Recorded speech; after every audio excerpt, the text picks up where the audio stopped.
जो बात है आज सामने,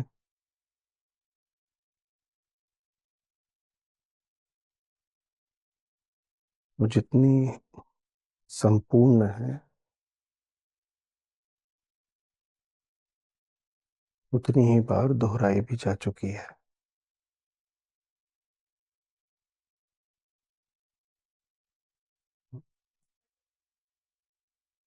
कृष्ण कह रहे हैं कि जो विषयों से अनासक्त है, आत्मा में स्थित है, वही ब्रह्म योग युक्त आत्मा आनंद को प्राप्त है।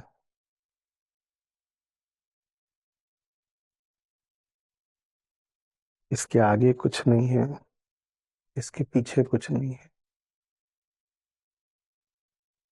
अपने आप में बात पूरी है।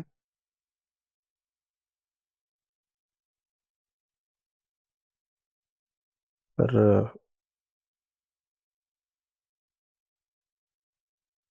सुनने में इतनी सरल साधारण सी बात को क्यों बार बार दोहराना पड़ता है? बात तो एक ही है, बात शायद एक भी नहीं है। इतनी बार उसको अलग अलग विधियों से क्यों सामने लाना पड़ता है? क्योंकि उस एक सीधी बात से बचने के लिए अहंकार के पास अलग अलग तरीकों के विविध प्रबंध होते हैं, तर्क होते हैं।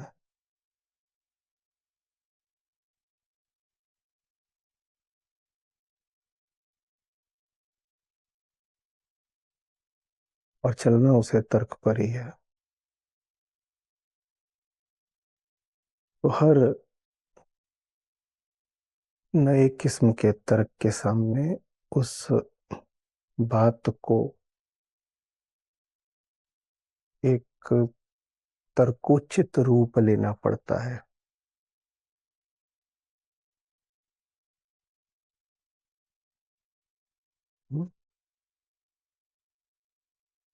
अहंकार का मतलब ही होता है कुतर्क। हर कुतर्क को काटने के लिए सत्य को एक नए तर्क का रूप गढ़ना पड़ता है।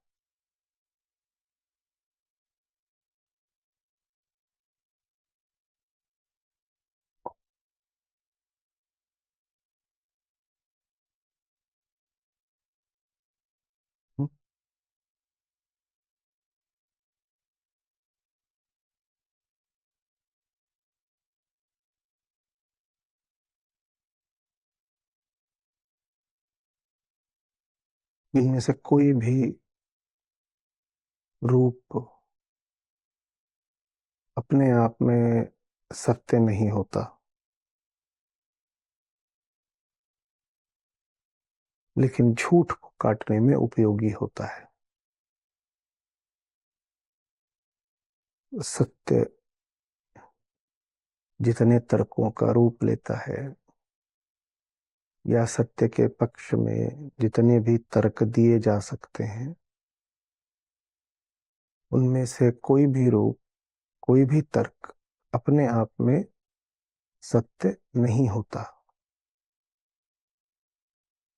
लेकिन उसकी उपयोगिता बहुत है। वो ना हो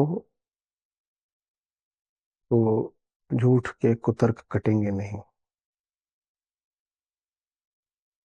और झूठ के पास कुतर्क अनंत है। हम्म? क्यों कुतर्क अनंत है? क्योंकि अनंत से बचने के लिए मुकाबले में कुछ अनंत ही खड़ा करना पड़ेगा।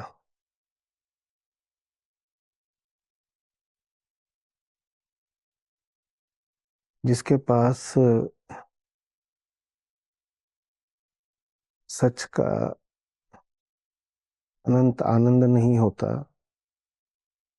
उसकी मजबूरी हो जाती है कि अनंत कामनाएं खड़ी करे। अनंत कामनाओं से छोटी कोई चीज चलेगी नहीं।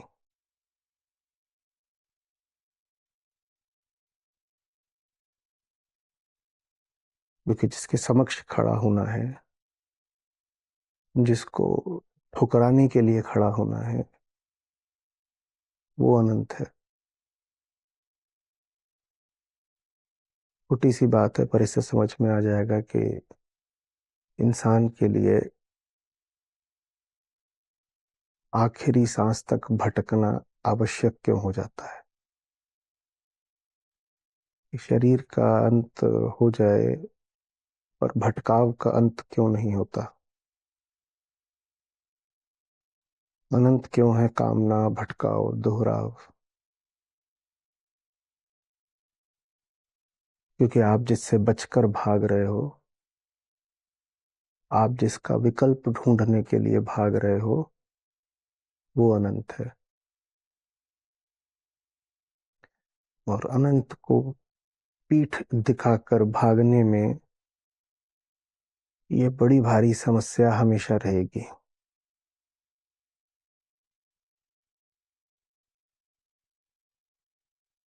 पलड़े बराबर करने के लिए, सौदा मुनाफे का करने के लिए आपको स्वयं को सिद्ध करना पड़ेगा कि जो छोड़कर आए हो, उसको छोड़कर आने के बाद कुछ ज्यादा मिल रहा है। अहंकार तो तर्क पर चलता है ना। नहीं तो कैसे समझाओगे अपने आप को। मिली हुई चीज छोड़ दी, और जो हाथ आया वो जरा सा, बहुत सीमित, क्षुद्र। कैसे समझाओगे कि ये सौदा किया क्यों। बात बड़ी मूर्खता की लगेगी।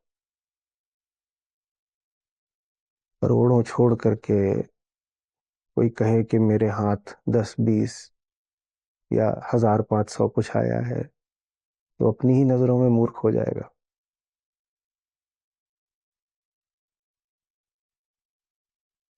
तो इसलिए कामना और आशा अनंत होते हैं।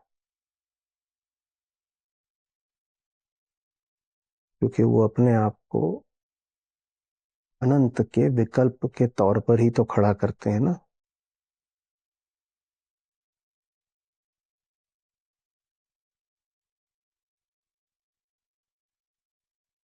जब भी फिर आप अनंत को पीठ दिखाएंगे,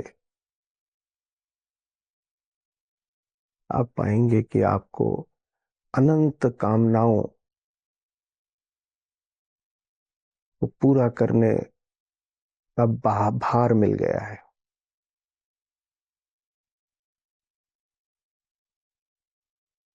करोड़ों छोड़ के आए हो, तो बदले में करोड़ों दिखाने भी तो पड़ेंगे ना। नहीं तो कैसे छोड़ दिया।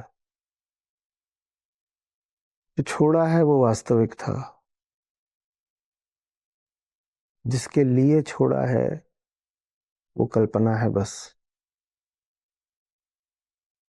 ऐसी कल्पना जिसके पीछे लगातार लगातार चलते रहना आवश्यक है, ये सिद्ध करने के लिए कि जिंदगी में नुकसान नहीं उठाया है।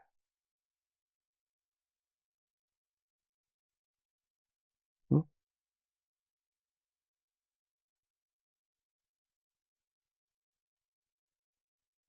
कामना अनंत क्यों होती है, समझ में आ रही है बात।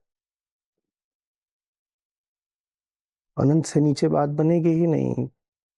क्योंकि कामना की विषय से जुड़ करके अपने आप को पूरा करने की कोई जरूरत ही नहीं थी।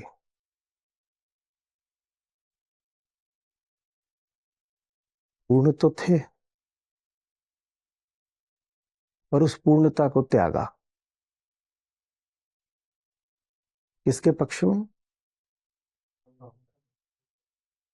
विषय, संसार, कामना, इनके पक्ष में त्यागा। जिसको त्यागा है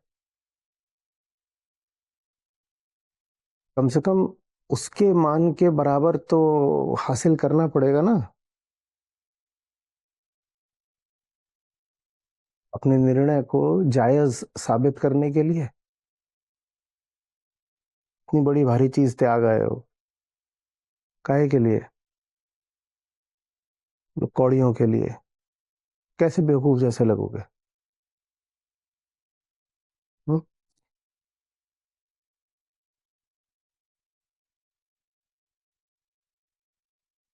एक आदमी था, गरीब, सब गरीब ही होते हैं।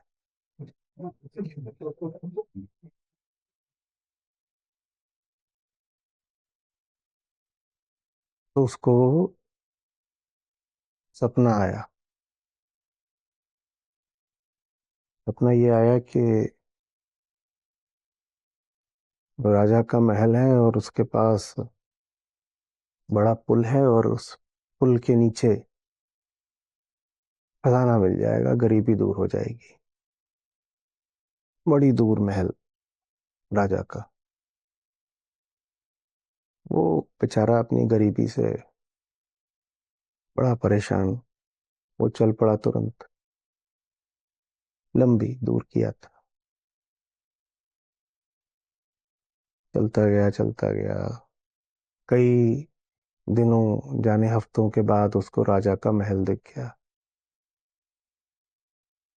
इधर उधर खोजा तो पुल भी दिखाई दे गया जिसका सपना आया था। ने कहा बस, तकदीर जग गई।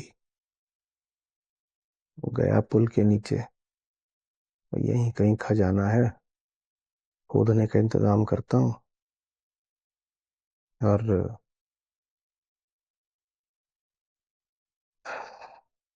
फिर तो बारे में आ रहे, कोई वहां था भी नहीं। तो वो कुछ जुगाड़ करके किसी चीज का लगा खोदने। पीछे से उसके कंधे पर कोई हाथ रखता है, मुड़ता है पीछे, देखता है एक फकीर खड़ा हुआ है।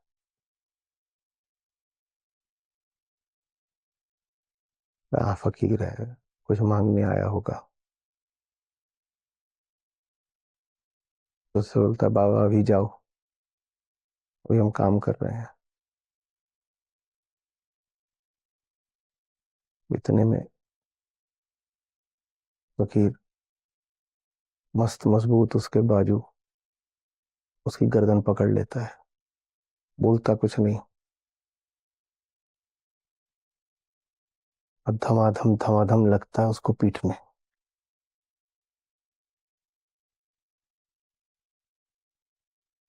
वो पीटे ही जा रहा है। ये बोलता है, काहे को मार रहे हो, तुम्हारा क्या छीन लिया है?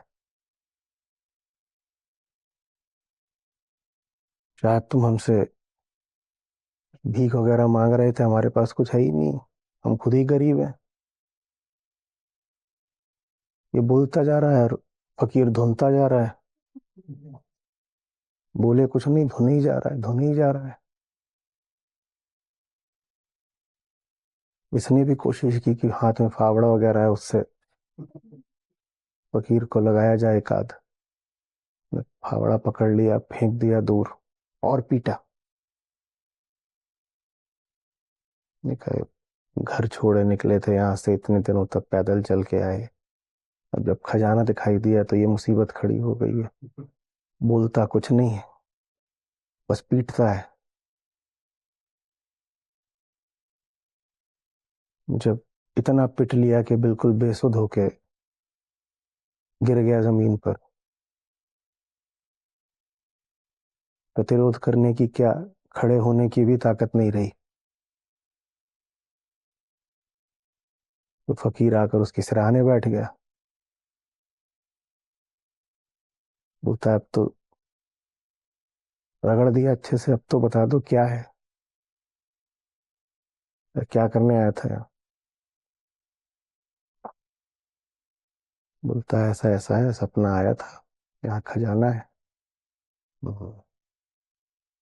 फिर उसे कुछ कौन बोलता, अच्छा, आप समझ में आया, तुम फकीर हो,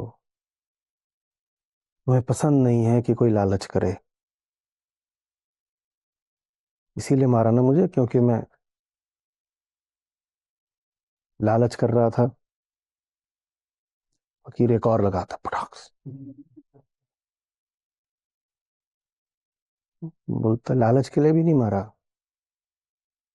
काहे के लिए मारा। अब बोलता है पहली बार फकीर, कहता है लालच कोई बुरी बात नहीं है, बुरा है गलत जगह लालच करना।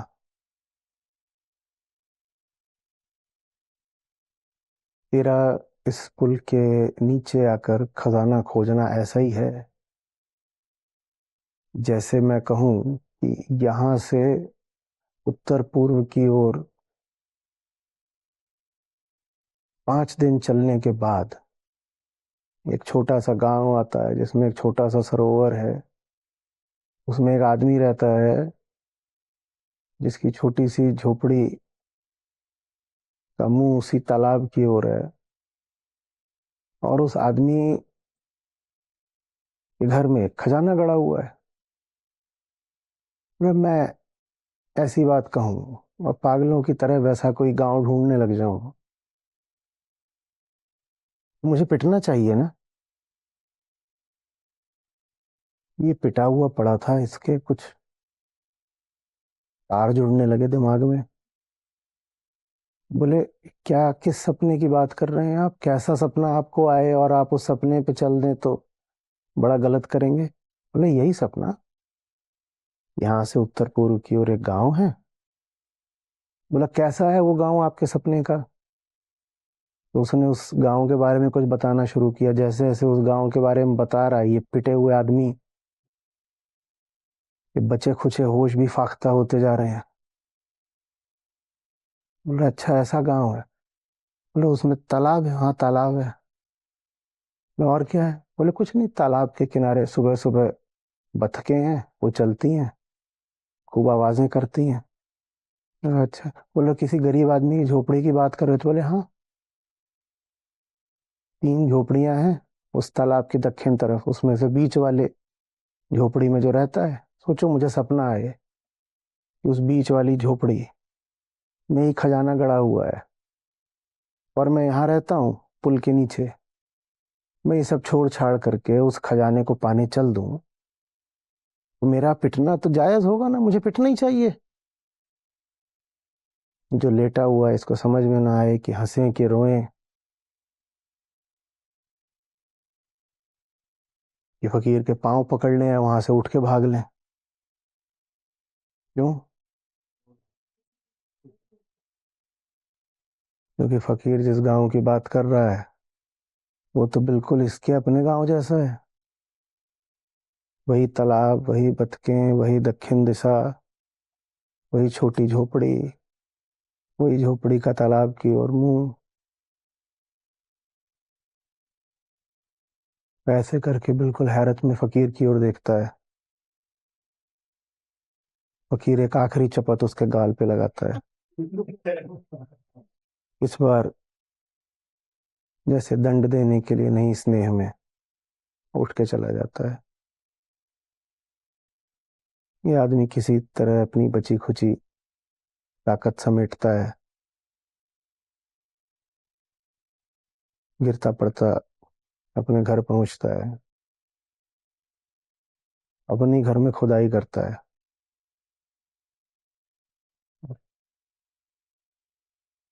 जितना बड़ा वो सपने में नहीं देख सकता था खजाना, उससे ज्यादा बड़ा खजाना उसे अपने ही घर में मिल जाता है। कहता है फकीरों से लोगों को बहुत चीजें मिलती हैं, और ये तो नहीं सुना कि फकीर लोगों को खजाने देते हैं। खजाना तो बड़ी दुनियावी बात हो गई। ऐसा सोचता तभी उसके कान में फकीर की जैसे आवाज गूंजती। बोलता और पिटना है। तो मैंने तुझे खजाना नहीं दिया, तुझे तेरा घर दिया है। बोला था ना कि लालच करना बुरा नहीं है, गलत जगह लालच करना बुरा है।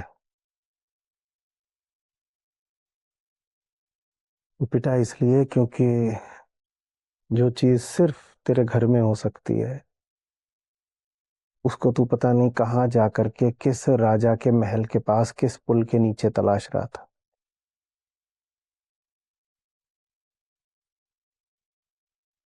खजाना तो मेरा जन्मसिद्ध अधिकार है।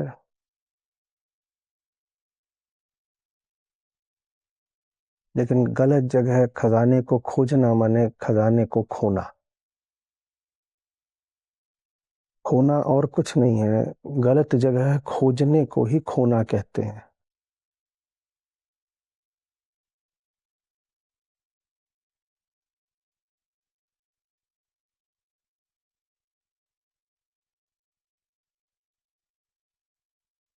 जितना तेरे घर में निकला है उतना उस एक पुल नहीं तो ऐसे 100 पुलों की खुदाई भी कर डालता तो नहीं निकलता,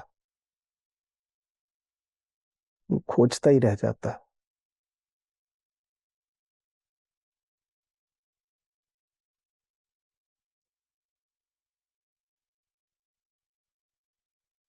यही है आज का श्लोक। श्रीमद् भगवद गीता, अध्याय 5, श्लोक 21। अब कहिएगा कि ये आचार्य गीता का अर्थ विकृत करता है, बताओ यहाँ फकीर कहाँ लिखा है।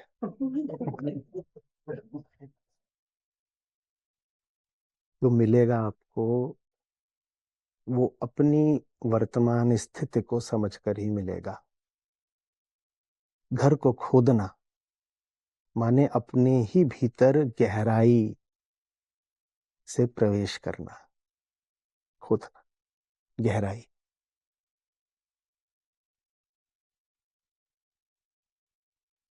आप जहां हैं उसके अलावा अभी आपका कोई अस्तित्व नहीं है।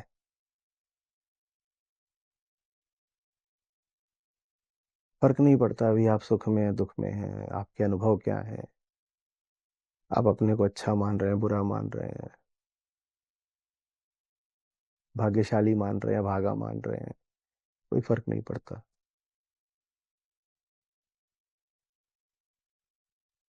आपकी दृष्टि में तो आप अपने आप को जो अभी बनाए बैठे हो वही हैं आप।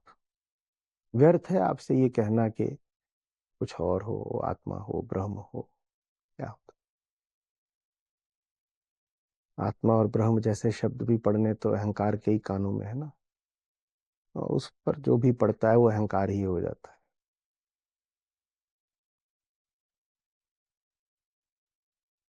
जहां आप हो वहीं खुदाई करनी है। लेकिन हम जहां होते हैं उससे इतने ज्यादा हम उद्विग्न होते हैं, चिढ़े हुए होते हैं कि उससे दूर भागना चाहते हैं। गरीब अपनी कुटिया में रहकर कुटिया में ही क्यों कुछ खोजे, वो कहता है कुटिया छोड़ के मुझे दूर भागना है, दूर भागना है। तुम गरीब हो और ये कुटिया है तुम्हारी, और यही अभी तुम्हारी कुल स्थिति है। तुम्हारी पूरी गरीबी इस कुटिया के व्यक्तित्व में दिखाई देती है।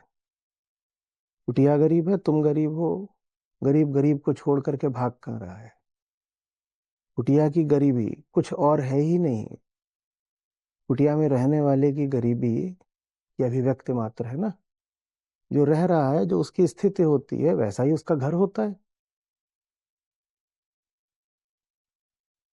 तुम बस जो अपनी बाहरी स्थिति है उसको छोड़ के भाग रहे हो। तुम अपनी गरीबी के प्रमाण को छोड़ के भाग रहे हो। कुटिया तुम्हारी गरीबी की अभिव्यक्ति है, प्रमाण है कि तुम गरीब हो, है ना। तुम उस प्रमाण को छोड़ के भाग रहे हो, पर जो गरीब है क्या उसको भी छोड़ के भाग रहे हो? जो गरीब है उसको तो लिए लिए भाग रहे हो। हाँ, कुटिया इस बात का प्रमाण थी कि तुम तो उसको छोड़ के भाग रहे हो कि कहीं और खजाना मिलेगा। ये पिटने वाला काम है। ये पिटने वाला काम है।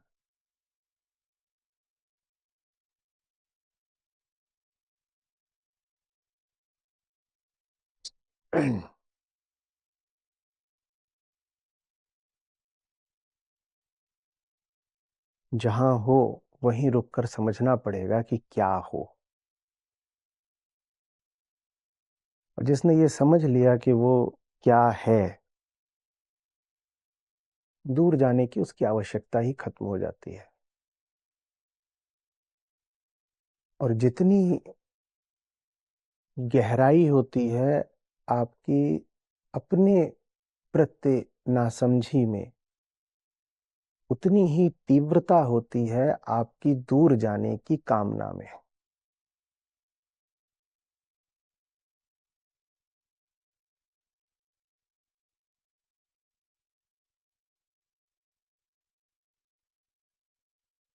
फकीर होता अगर अभी यहाँ तो कहता कि दूर जाकर जिसको पाना चाहते हो उसकी कामना करने में कोई बुराई नहीं है। बुराई ये है कि तुम सोच रहे हो कि वो दूर मिलेगा।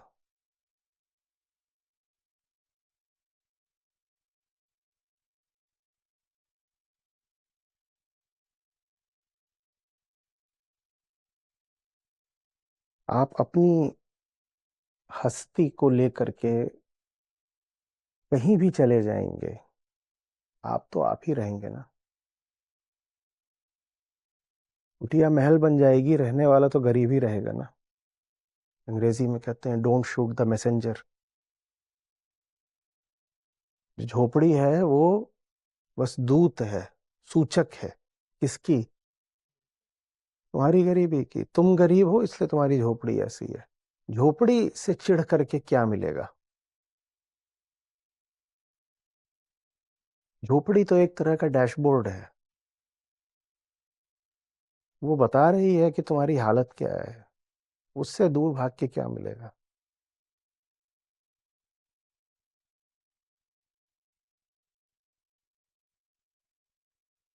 समझ में आ रही है? तो क्या करें? गरीबी में पड़े रहें, उसी झोपड़ी में पड़े रहें? क्या सिखाना चाहते हैं आप? ऐसी शिक्षाओं के कारण भारत तरक्की नहीं कर पाया। लोग जिस हाल में थे उसी में पड़े रह गए। क्या कहा था फकीर ने? लालच बुरा नहीं है, अमीरी बुरी नहीं है, और गलत जगह खोजोगे तो बहुत पिटोगे।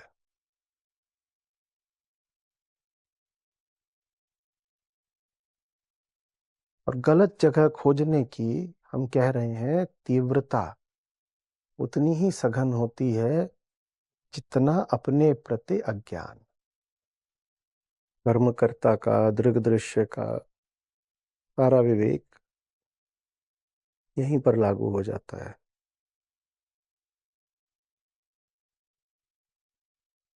हर आदमी परेशान है, हर आदमी बदलना चाहता है, पर अपनी परिस्थिति को, अपने आप को नहीं। और तुम्हारी परिस्थितियां तुम्हारी हस्ती का प्रमाण है, बस वो तुम्हारी हस्ती नहीं है। जेम्स एलन की किताब है एज अ मैन थिंकeth। बहुत किताब क्या, बहुत पतली सी है।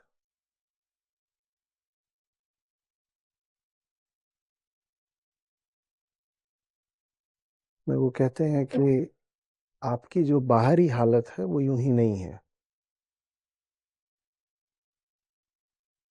कोई बहुत बड़ा या बहुत क्रांतिकारी सिद्धांत उन्होंने नहीं दिया है, लेकिन जो बात कही है वो सरल स्पष्ट होते हुए भी हमें अनुपलब्ध रहती है। कह रहे हैं आप जैसे भी हो यूं ही थोड़ी है। चाहे आपका मन हो, तन हो, धन हो, आपकी स्थिति, परिस्थिति का कोई भी कोण हो, शोर हो, आयाम हो, वो बस द्योतक है, सूचक है आपकी हस्ती का। उसके प्रति अनुग्रह रखो कि उसने दिखा दिया तुमको कि तुम कौन हो। और अनुग्रह रखना वो भी उससे जो हमें मुंह चिढ़ाता हो, हमारे लिए बड़ी भारी बात हो जाती है। कह देते हैं निंदक नियरे राखिए, कैसे नियरे रखें? वो प्रमाण देता है कि हम ठीक नहीं हैं, बड़े गड़बड़ हैं, और हम चाहते हैं कि बस परिस्थिति को बदल करके अपने आप को साबित कर लें कि हम गड़बड़ नहीं है।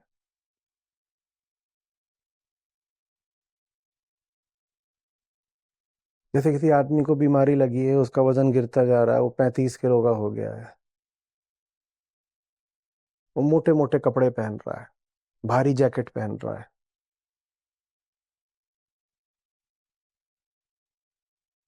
और किसी दिन अगर वो पकड़ा जाता है, कोई कह देता है अरे दो हड्डी का कमजोर, तो वो कहता है कि यही नतीजा होता है सस्ती शर्ट पहनने का। देखा क्या क्या सुनने को मिल रहा है? क्यों सुनने को मिल रहा है? इतनी सस्ती पतली शर्ट है, इसमें तो यही होगा ना, लोग कहेंगे कि रोगी हूं, कमजोर हूं। वो बदलने भागता है क्या? कपड़े। काश उसे भी कोई फकीर मिले कपड़े की दुकान, लगे दनादन पीछे।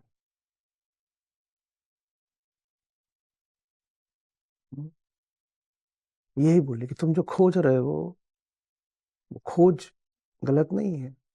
तुम्हें नहीं अच्छा लगता कि तुम इतने कमजोर हो, वो बात ठीक है, कमजोर किसी को नहीं होना चाहिए। लेकिन जिस जगह तुम ताकत तलाश रहे हो, वो जगह ऐसी है कि पिटना तुम्हारा बनता है। तुम कपड़ों की दुकान में ताकत तलाशने आए हो, कैसे मिल जाएगी? तो ताकत कहाँ मिलेगी? फकीरों ने कहा है कमजोरी में मिलेगी। अमीरी कहाँ मिलेगी? कहते हैं गरीबी में मिलेगी। जिससे सबसे ज्यादा तुम परेशान हो, जिसका सामना नहीं करना चाहते, सीधे बेधड़क उसी में प्रवेश कर जाओ।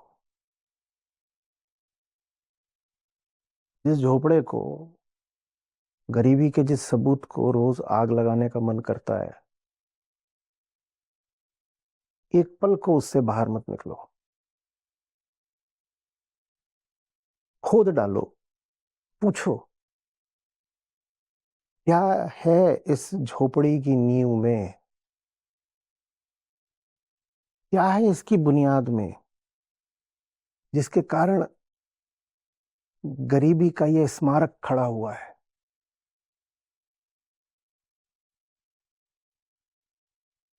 ये यूं ही नहीं खड़ा हुआ, कुछ है इसके नीचे, कुछ है। क्या है इसके नीचे? अब यही बात फंस जाती है।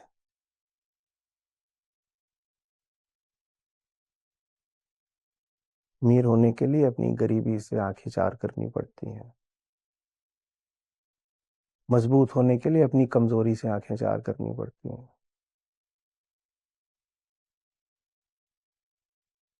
दुनिया के सामने मजाक बन गए हो तुम, सब आसपास वाले मजाक बनाते हैं, सब हंसते हैं तुम्हारे ऊपर।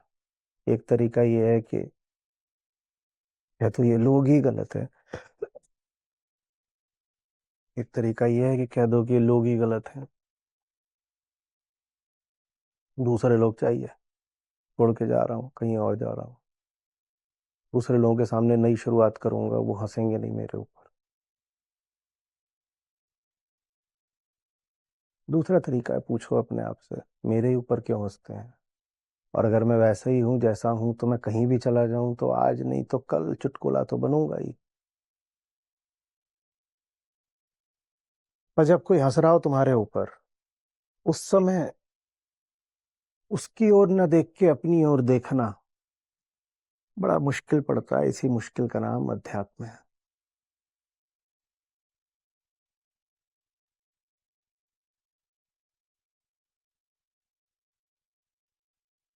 हमारी समस्या ये है कि हमें बीमारी से ज्यादा बीमारी के लक्षण, सिम्टम्स नापसंद होते हैं,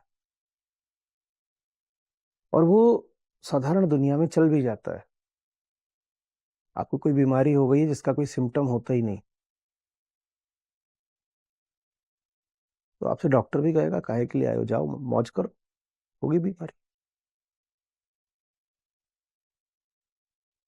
बीमारी से बुखार आना, कुछ भी होना, दर्द होना, ये सब क्या होते हैं उसके? अगर बीमारी है, बीमारी का कारक कोई जीवाणु है, कुछ है, वो भीतर है, पर उससे कोई सिम्टम हो ही नहीं रहा, इतना एसिम्टोमेटिक है मामला, तो डॉक्टर भी कहता है कोई जरूरत नहीं है। माने समस्या हम मानते ही कब हैं, जब symptoms आए। वो बात हम शरीर पर लागू करते हैं, वही बात हम मन पर भी लागू कर देते हैं। हम कहते हैं बीमारी माने सिम्टम, तो सिम्टम हटा दो ना। मेरी बीमारी का सिम्टम, लक्षण ये है कि लोग मुझ पर हंसते हैं, तो किसी तरह लोगों का मुंह बंद करा दो, बस बीमारी चली गई। ये बात मन की बीमारी पर लागू नहीं होती। कोई ना हंसे, अपने ऊपर हंसोगे, क्योंकि तुम जानते हो कि दूसरों का हंसना वाजिब था। तुम ये न जानते होते तो दूसरों के हंसने से तुम्हें चोट नहीं लगती, लगती। आप बैठे हुए हो, हंसने लग जाओगे, देखो इनके दाढ़ी ही नहीं आई, चोट लगेगी? नहीं लगेगी।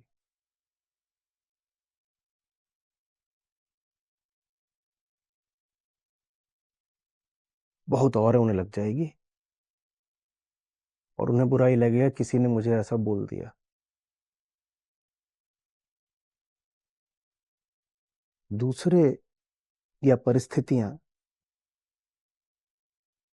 आपको चोटिल इसीलिए कर जाते हैं क्योंकि वो आपको कुछ ऐसा दिखा रहे होते हैं जो आप देखना नहीं चाहते। इसीलिए फिर किसी फकीर को आके आपको जबरदस्ती चोट देनी पड़ती है।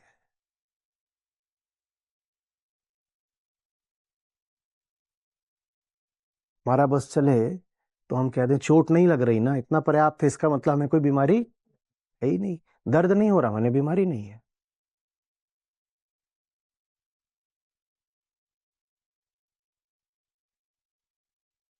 जितना हम चिढ़ते हैं बीमारी के लक्षणों से, अगर उतना ही चिढ़ने लग जाएं बीमारी से, तो क्या स्वास्थ्य सामने आए? और हमें समस्या है सिर्फ लक्षणों से।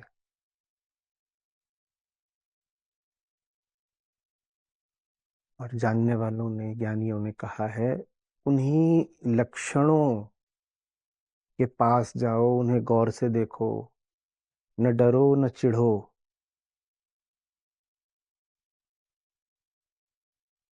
बड़ी जुगुप्सा उठेगी, घृणा सी उठेगी अपनी ही बीमारी के लक्षण देखकर।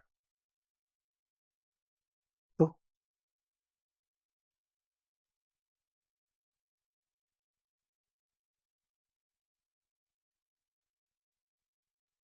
हिचक हो जाती है, ये सब हो जाता है, उसमें जो पानी भरा होता है ना, उसी को जब देखा जाता है प्रयोगशाला में माइक्रोस्कोप से, तो पता चलता है अच्छा ये रहा बैक्टीरिया।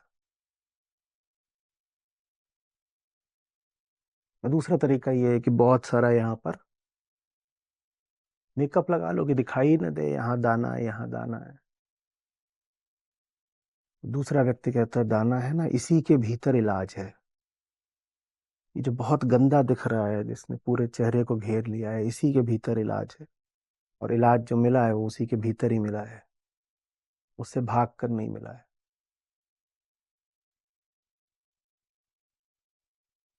आप कभी भी समाधान की तरफ नहीं भाग रहे होते, आप समाधान से भाग रहे होते। ये कामना की प्रकृति है।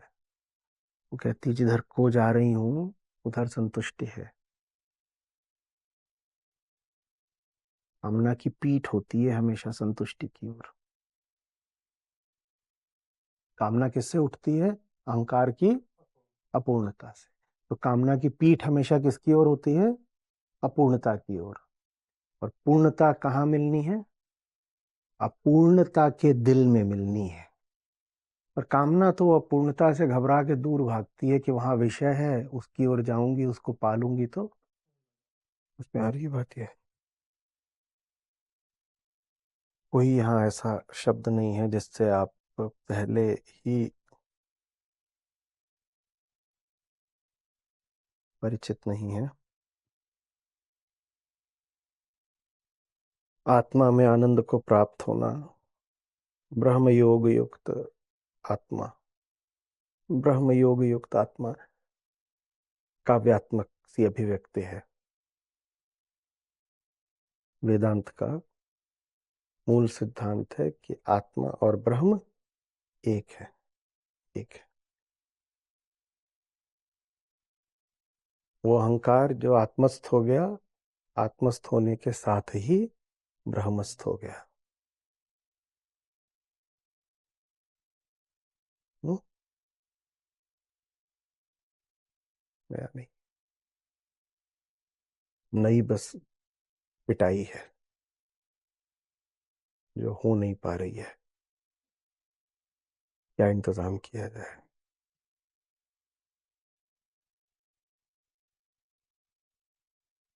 ये अच्छे से याद रख लीजिए।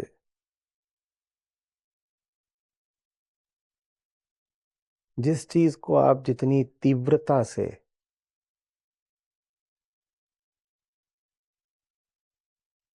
उपेक्षित रखना चाहते हैं, वो चीज उतनी ही तीव्रता से आपके ध्यान की अधिकारी है।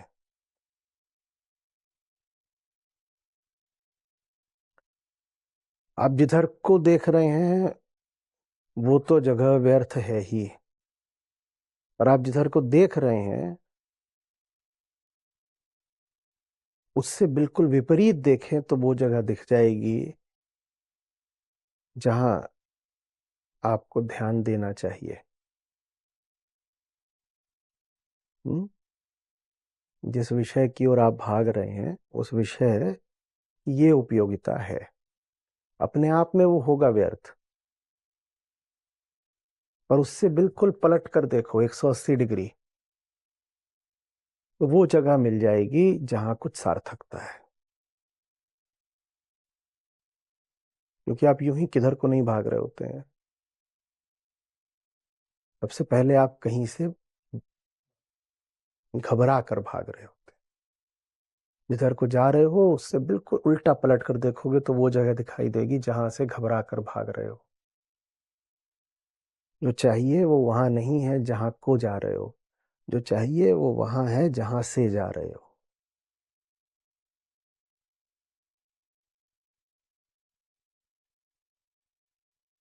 और जितनी खराब हालत है जहां पर हो,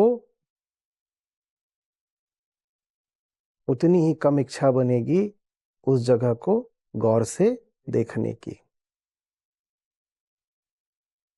यही माया है।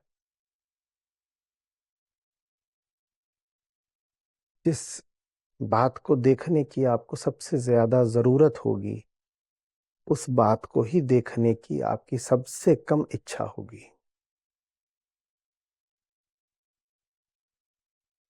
यानी ये सारे इशारे पकड़ लेते हैं, वो उल्टा चलना सीख लेते हैं अपने खिलाफ। वो जहां देखते हैं कि फलानी चीज के लिए मन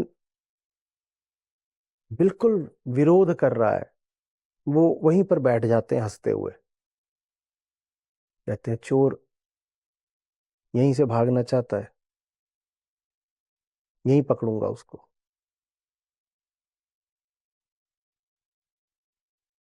आम आदमी का संस्कार होता है कामना के साथ भागना, और ज्ञानी की साधना होती है कामना के विरुद्ध जागना। वो भी कामना पे पूरी नजर रखता है। जैसे कामना महत्वपूर्ण होती है ना संसारी के लिए, वैसे ही कामना महत्वपूर्ण होती है ज्ञानी के लिए भी। बस अंतर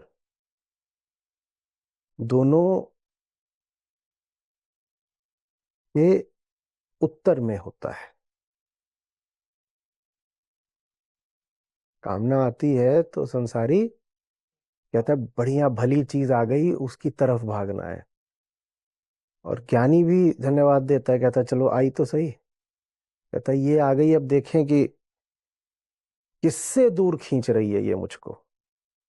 यूं ही कोई कामना जिंदगी में नहीं आती, वो आपको किसी से दूर खींचने के लिए आती है। उसने मुझे खींचा, बुलाया बुलाया बुलाया, चले आओ चले आओ। संसारी क्या करेगा? वो चला आएगा, वो ऐसे अपना आओ आओ। ऐसे ही ज्ञानी को भी बुलावा आएगा, वो भी कहेगा अच्छा कौन बुला रहा है, किस तरफ से बुला रहा है, ठीक ठीक बताना। नहीं नहीं, एग्जैक्ट कोऑर्डिनेट्स। तो वहां से उधर से बुलाया गया है तो कहेगा ऐसे ऐसे, इधर है वो जगह जहाँ जाना है हमको।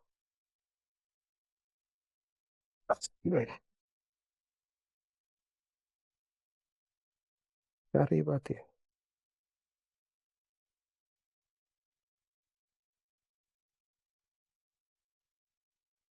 अपने विपरीत जाना सीखो।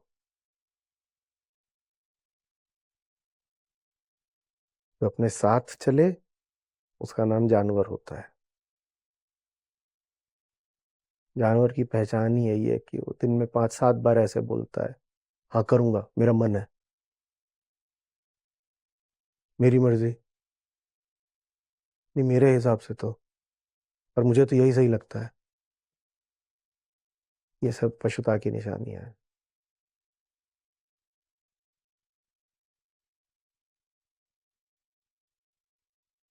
ज्ञानी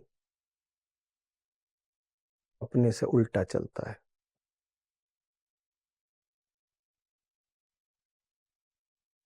शुरू में अटपटा लग सकता है, बाद में ऐसे ऐसे प्रमाण मिलते हैं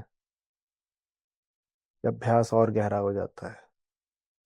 साधारण सी स्थिति समझो ना, कहीं लड़ाई हो रही हो और उधर से आपको 2-4 सैनिक हैं वो ललकार रहे हैं,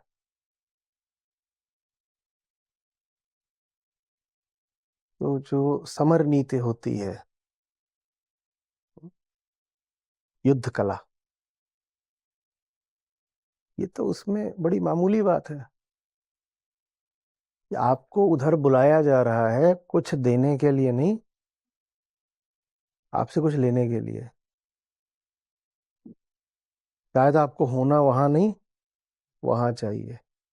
जब उधर बुलाया जाए, उधर खींचा जाए, उधर से ललकार आए चाहे आमंत्रण आए, तो जो अच्छा सैनिक होता है वो पलट कर देखता है कि पीछे क्या है। सब हो जाए अगर ये याद रहे कि आप लगातार युद्ध में हो, और युद्ध में आपको अगर कोई अपनी ओर बुला रहा है तो वो आपका हित करने के लिए नहीं बुला रहा है। हमें याद नहीं रहता कि ये युद्ध है। गीता कितना भी समझा ले कि कुरुक्षेत्र है भाई, हमको लगता है पिकनिक मनाने आए हैं।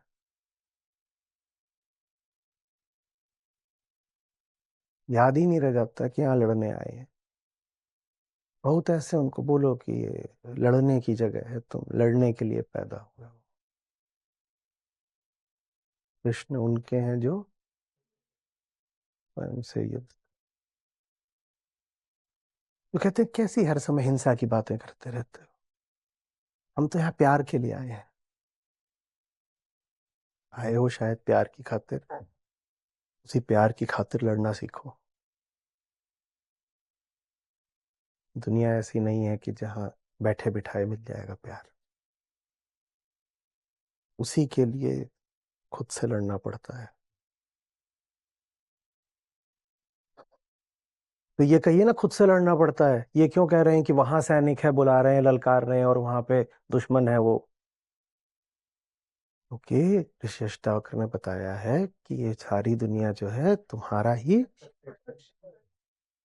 तो वहां जो दिखाई दे रहे हैं वो सब कौन है? वो भी तुम्हारे ही भीतर की पैदाइश है। उनसे लड़ना ही है स्वयं से लड़ना। स्वयं से और कैसे लड़ोगे? खुद को नील कटर मार लोगे?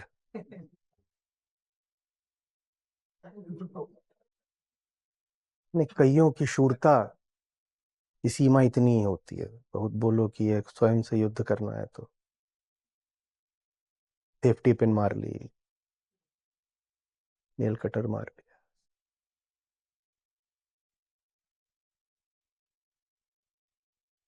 जो यहाँ मॉडल चल रहा है ना, ये दुनिया क्या है, उसमें थोड़ी सच्चाई लाओ। ये रणभूमि है,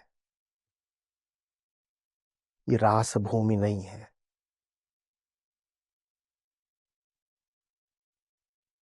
रूमालें, दुपट्टे, स्कार्फ, ये फहराने नहीं पैदा हुए हो। कितना अजीब लगे, अर्जुन ये सब काम कर रहे हैं। लड़ने को पैदा हुए।